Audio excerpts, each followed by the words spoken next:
Hi students, to example 2.56 இப்போ நம்ம பார்க்கக்கூடியது definite integrals. அதுக்கு முன்னாடி so far we learned about the indefinite integrals on the elementary algebraic, exponential, trigonometric and logarithmic functions. Now we are going to study the definite integrals. Geometrically definite integrals, integral a to b f of x into dx represents the limit of a sum. It is also represented as an area bounded the curve y equal to fx, the axis of x, and the ordinate x equal to a, x equal to b. The fundamental theorem of integral calculus.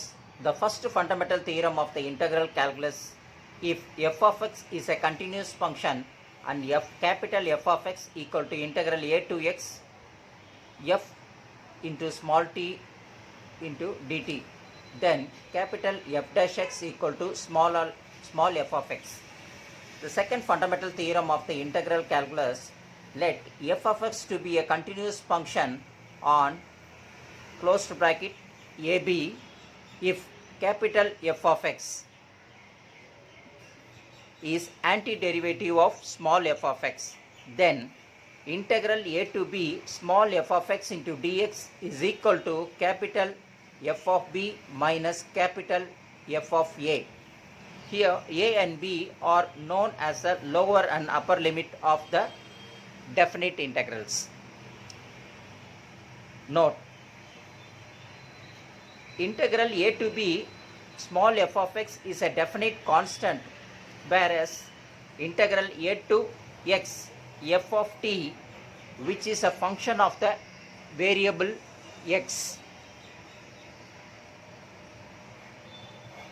The definite integrals அப்படின்னு சொல்கிறது வந்து என்னன்னு அப்படின்னம்னா, இன்டெக்ரல்ஸில் லிமிட்ஸில் இன்டெக்ரல்ஸில் lower limit upper limit, lower limit ஏன்னு சொல்லுவோம், அப்பர் லிமிட்டை பின்னு சொல்லுவோம். அந்த லோவர் லிமிட் அப்பர் லிமிட் அப்படின்ற ஒரு கண்டினியூஸ் ஒரு ஃபங்க்ஷன் ஒன்று கொடுத்துருப்பாங்க.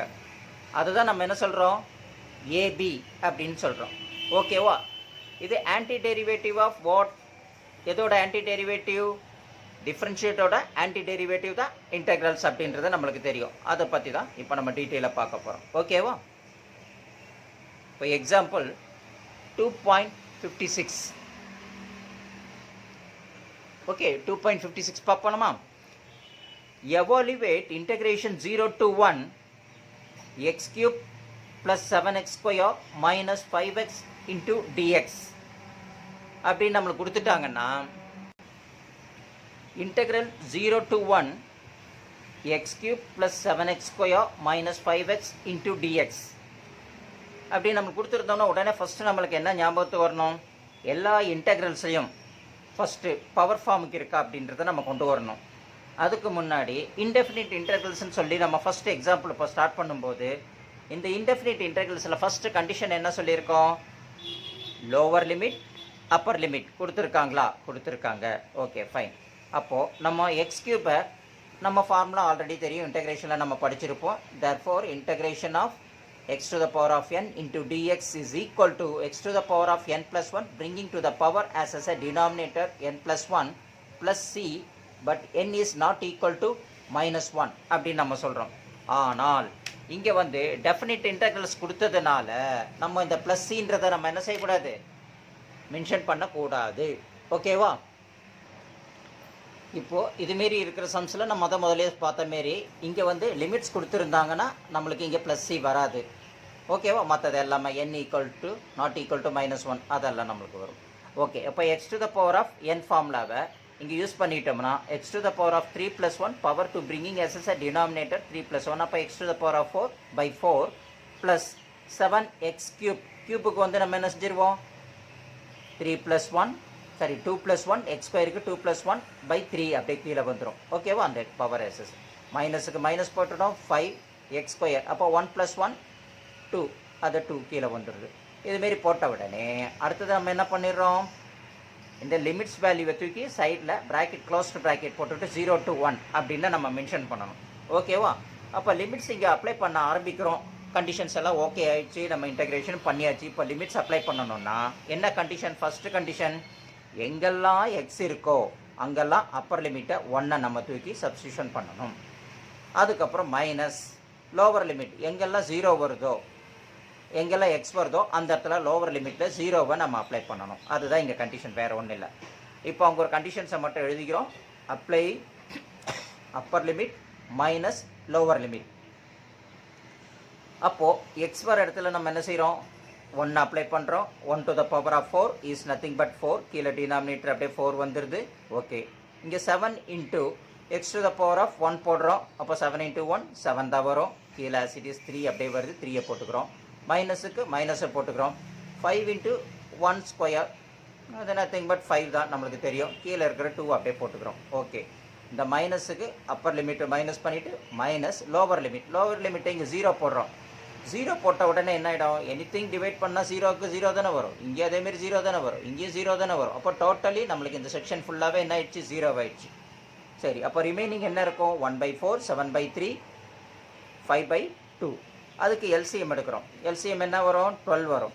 அப்போது 4 into 3 மேலேயும் 1 into 3 போட்டோம்.